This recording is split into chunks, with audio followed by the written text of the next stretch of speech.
بسم اللہ الرحمن الرحیم۔ السلام علیکم ناظرین محترم، خطے میں بھارت نے خطرناک کھیل کا آغاز کر دیا ہے۔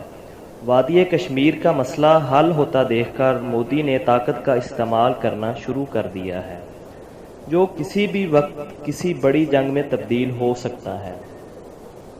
بھارت نے اضافی فوج کی تعیناتی اور LOC کی خلاف ورزی سے خطے کا امن داؤ پر لگا دیا ہے۔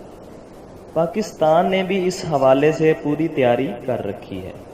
کشمیر مسئلے پر ثالثی کا کردار ادا کرنے کی پیشکش کرنے والا امریکہ بھی اپنے مفادات کی خاطر دوگلی پالیسی اپنائے ہوئے۔ کیا آنے والے دنوں میں بھارت کسی بڑی کارروائی کو جنم دینے کی کوشش کرے گا؟ ماہرین کی رائے کیا کہتی ہے؟ جبکہ اندر کی خبروں سے بھی آپ کو اس ویڈیو میں آگاہی دی جائے گی۔ دوستو، آپ دیکھ رہے ہیں YouTube کے منفرد چینل حافی ٹی وی کو، جس نے آج کی زیر نظر ویڈیو کے لیے خطے میں بڑھتی بھارت کی در اندازی اور امن کی صورتحال کو آپ تک پہنچانے کا ارادہ کیا ہے۔ شرپسند مودی حکومت آخر جنگلی ماحول کیوں پیدا کرنا چاہ رہی ہے؟ آخر اس کے در پردہ کون سے مقاصد کشیدہ ہیں؟ اس سے قبل کہ ویڈیو میں آگے بڑھا جائے تو اس سے پہلے دوستوں سے گزارش کرتے چلیں کہ پہلے حافی ٹی وی کو سبسکرائب کرتے ہوئے ساتھ موجود بیل کے بٹن کو بھی دبا دیں، تاکہ ہر نئی آنے والی ویڈیو کی نوٹیفیکیشن آپ تک بر وقت پہنچ سکے۔ ہماری ان کاوشوں کا صلہ ویڈیو کو لائک کر کے ضرور دیا کیجیے۔ معزز دوستو، آزادی پاکستان کے ساتھ ہی انڈیا نے گھنونی چال چلتے ہوئے وادی کشمیر میں اپنی فوجیں اتار دیں، تاکہ پاکستان کو کمزور بنانے اور خطے کا امن تباہ کرنے کے لیے اسے استعمال کیا جا سکے۔ وقت گزرتا گیا اور تاریخ میں دو خطرناک جنگیں اس مسئلے پر لڑی گئیں۔ ایک موڑ پر انڈیا کی حکومت نے پاکستان کے ساتھ شملہ معاہدہ بھی طے کیا۔ اس معاہدے کا متن کچھ یوں تھا کہ پاکستان اور بھارت مل بیٹھ کر وادی کشمیر کا مسئلہ استصواب رائے سے حل کریں گے، یعنی مقبوضہ کشمیر میں رہنے والے انسانوں کو یہ حق دیا جائے گا کہ وہ ووٹ کے ذریعے اپنے خطے کی آزادی کا فیصلہ کریں کہ آیا وہ پاکستان کے ساتھ شامل ہونا چاہتے ہیں یا پھر انڈیا کے ساتھ۔ تاہم ہر بار اس مسئلے کو حل نہ کرنے کی کوشش بھارتی حکومت، عوام اور فوج کی جانب سے دیکھنے میں آئی۔ سال 2018 میں عمران خان کے برسر اقتدار آنے کے فوراً بعد اس مسئلے کو عالمی سطح پر اٹھایا گیا، جس پر مودی سرکار نے غیر سنجیدگی کا اظہار کیا اور کشمیر کے نہتے عوام کی آواز کو دبایا جاتا رہا۔ لیکن پاکستان نے اپنا موقف عالمی سطح پر بیان کرنے کے علاوہ اہم ثبوت حقوق انسانی کی تنظیموں تک پہنچائے، جو پوری دنیا نے دیکھے کہ کس طرح کشمیری عوام کو ظلم و ستم کا نشانہ بنایا جا رہا ہے۔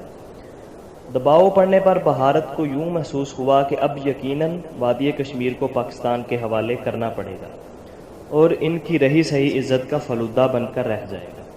ناظرین گرامی، یہی وجہ ہے کہ ناک کٹنے کے ڈر سے اب بھارت جنگی ماحول پیدا کرنے کی بھرپور کوشش کر رہا ہے، تاکہ اس مسئلے کو تارین کی صفوں میں دفن کیا جا سکے۔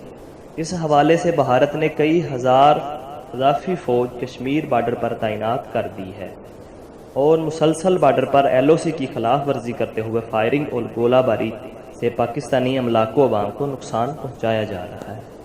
یہ سنگین صورتحال اس بات کی واضح نشاندہی ہے کہ دشمن مظلوم عزائم مکمل کرنے کی جرت کرنے لگا ہے، جبکہ پاکستانی خفیہ ایجنسیز بھی اس حوالے سے کئی پیغامات ٹریس کر چکی ہیں، جن کا مفہوم یہ بتایا گیا کہ کشمیر کو آگ اور خون کے میدان میں تبدیل کر دیا جائے اور پاکستانی بارڈر سے اس پار جس قدر ممکن ہو سکے عوام کو نشانہ بنایا جائے۔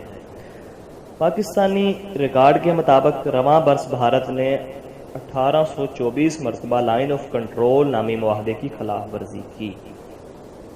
DGISPR میجر جنرل آصف غفور صاحب نے سماجی رابطے کی ویب سائٹ ٹویٹر پر ٹویٹ کرتے ہوئے بتایا کہ بھارت وادی کشمیر اور اس سے متصل پاکستانی حدود میں کلسٹر بم گرا رہا ہے، جس کا استعمال عالمی قوانین کے تحت ممنوع ہے۔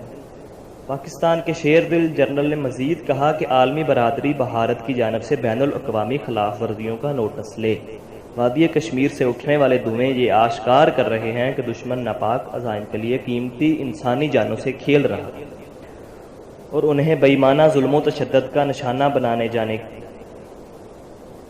کی اطلاعات بھی موصول ہو رہی ہیں۔ ناظرین گرامی، کچھ دن پہلے بھارتی سیکیورٹی ایڈوائزر اجیت ڈھول کے خفیہ دورہ کشمیر سے متعلق پتہ چلا ہوگا، جو کہ اسی پلاننگ کا اہم پہلو گردانی جا رہی ہے۔ ان دنوں دہلی میں بھی کئی اجلاس بلائے جاتے رہے اور پاکستان کے خلاف پروپیگنڈا تیار کیا جاتا رہا، جس کے نتیجے میں اب بھارت پاکستان کو آنکھیں دکھانے پر اتر آ رہا ہے۔ اطلاعات کے مطابق بھارتی حکومت نے افواج کو تیار رہنے اور جارحانہ کارروائی کرنے کا حکم دے دیا ہے۔ خطے میں بڑھتی کشیدگی امن کے تقدس کو پامال کر رہی ہے اور ایک چنگاری الاؤ روشن کرنے میں اہم کردار ادا کر سکتی ہے۔ یہاں آپ کو کشمیری رہنما سید علی گیلانی صاحب کے ایک بیان سے بھی آگاہ کرتے چلیں، جو انہوں نے گزشتہ روز بھارت کی جانب سے کی جانے والی کارروائیوں کے بعد ان انسانوں تک پہنچانے کی کوشش کی ہے جو سینے میں ایک نرم دل رکھتے ہیں۔ ان کا کہنا تھا کہ میں کرۂ ارض پر بسنے والے تمام مسلمانوں کو خبردار کر رہا ہوں کہ مقبوضہ کشمیر کے لیے جو کچھ کر سکتے ہو کرو۔ اگر ہم سب کشمیری مر گئے تو آپ چپ رہے تو روز قیامت اللہ کے آگے جواب دہ ہونا پڑے گا۔ بھارت تاریخ کا بدترین قتل عام اور نسل کشی کرنے جا رہا ہے۔ خدا سب کو محفوظ رکھے، آمین ثم آمین۔ ناظرین گرامی، یہ الفاظ ہیں اس بزرگ رہنما کے جس نے اپنی پوری زندگی کشمیر کے ان گلی کوچوں میں گزار دی جہاں خوف راج کرتا ہے، جہاں کسی انسان کو یہ معلوم نہیں کہ کب دشمن کا بارود اس کا جسم چھلنی کر دے گا، جنت نما وادی میں کب ظالم ظلم کے پہاڑ توڑے گا۔ اس بات سے کشمیری لا علم ہوتے ہیں۔ مسلمان ہونے اور پاکستان جان نشاور کرنے جیسے عظیم جرم کے پاداش میں بھارتی درندے کشمیر میں خون کی ہولی 70 برسوں سے کھیل رہے ہیں۔ حقوق انسانی کی تنظیمیں کیوں خاموش ہیں؟ اس لیے کہ مسلمان کٹ رہے ہیں۔ ایک امریکی باشندہ وادی کشمیر میں ناحق مارا جاتا ہے تو سپر پاور کہلانے والا ناخدا امریکہ بھارت کی اینٹ سے اینٹ بجا دیتا ہے۔ عمران خان صاحب کی حالیہ دورہ امریکہ کے بعد ثالثی کا کردار ادا کرنے کی پیشکش کے پیچھے امریکہ کے اپنے مفادات چھپے ہیں۔ تاہم یہ خبر بھی سامنے آ رہی ہے کہ ٹرمپ ڈبل کارڈ کھیل رہا ہے۔ وہ اندرونی طور پر پاکستان کو کمزور کرنے کی سازشیں رچانے میں پیش ہے، جبکہ بھارت کو امداد کے نام پر اسلحہ فراہم کیا جا رہا ہے۔ معزز دوستوں، انتہائی افسوس کے ساتھ کہنا پڑ رہا ہے کہ فی الوقت کشیدگی بڑھتی ہی جا رہی ہے۔ وادی کشمیر میں مظالم بڑھ رہے ہیں۔ پاکستان نے اب اقوام متحدہ اور امریکی حکام کو خط لکھ کر کشمیر میں جاری بربریت کا احوال بیان کر دیا تاکہ عالمی برادری اس مسئلے میں بھارت کو خبردار کرے۔ دوسری جانب میر وائز عمر فاروق صاحب نے 6 اگست کو ہونے والے بھارتی فیصلے سے متعلق کہا کہ اگر بھارت نے جبراً کوئی پابندی کشمیری عوام پر مسلط کرنے یا خلاف رائے فیصلہ دینے کی کوشش کی تو تحریک آزادی کو پرزور طریقے سے چلایا جائے گا۔ سب دوستوں سے اپیل کی جاتی ہے کہ یہ جہاد کا وقت ہے۔ مسلم امہ کے بے بس افراد کی مدد کے لیے آپ حضرات کشمیریوں سے یکجہتی کا اظہار کیجیے۔ سوشل میڈیا کے تمام پلیٹ فارم کو استعمال میں لا کر مودی اور دنیا کی عالمی برادری تک یہ پیغامات بھجوائے جائیں کہ کشمیر پاکستان کی شاہ رگ ہے۔ اگر اس جنت نظیر وادی پر ناحق ظلم ڈھایا گیا تو پاکستان عوام بھارت کو صفحہ ہستی سے مٹانے کے لیے میدان عمل میں آ جائے گا۔ پاکستانی افواج اور حکومت اس وقت بہترین لاہ عمل تیار کر رہے ہیں۔ آنے والے چند دن بہت ہی اہمیت کے حامل ہیں۔ تاہم بحیثیت ایک قوم ہم سب کو حضور اکرم صلی اللہ علیہ وآلہ وسلم کی امت کے ان بے بس افراد کی مدد کرنا ہوگی جو کشمیر میں بھارتی مظالم کا نشانہ بن رہے ہیں۔ عزیز دوستو، ماضی میں پاکستانی حکومتوں نے مسئلہ کشمیر میں خاطر خواہ توجہ نہیں دی، تاہم اس وقت حکومت پاکستان دل و جان سے اس مسئلے کا حل تلاش کرنے کی جدوجہد کر رہی ہے، جس میں اہم پیش رفت بھی سامنے آئی ہے۔ بھارت طاقت کے نشے میں یہ بھول چکا کہ ہر بار اسے جنگی میدان میں پاکستانی قوم کے بہادر سپوت دھول چڑھاتے ہیں۔ اگر کسی در اندازی کو جنم دینے کی کوشش کی گئی تو اقبال کے یہ غازی پرسرار بندے بھارت کو دگنی کا ناچ نچوا دیں گے۔